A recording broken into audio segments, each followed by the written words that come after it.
Cloud rat na na-rescue sa Amulong, Cagayan, ibinalik na sa kanyang natural habitat. Silipin sa report.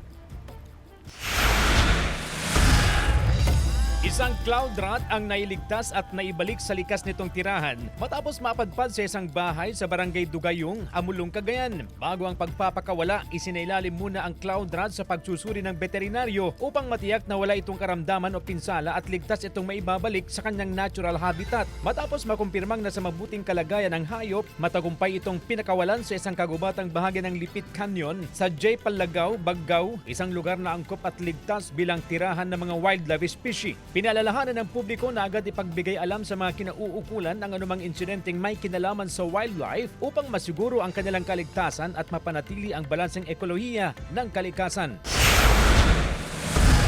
Isang bagong nesting site ng pawikan ang natuklasan ng Penro sa Sabtang, Batanes. Hindi raw ito kabilang sa documented nesting sites na minomonitor ng mga otoridad. Bilang pag-iingat, nilagyan agad ng lambat sa paligid ng pugad upang maiwasan ng mga predator at mapataas ang posibilidad na mapisa ang mga itlog. Posible raw na may iba pang nesting habitats ng mga pawikan sa lugar. Patuloy ang pagsasagawa ng wildlife monitoring at habitat assessment sa loob ng Batanes Protected Landscapes and Seascapes upang mapaigting ang proteksyon sa mga ito. CJ Torida, One North, Central Luzon.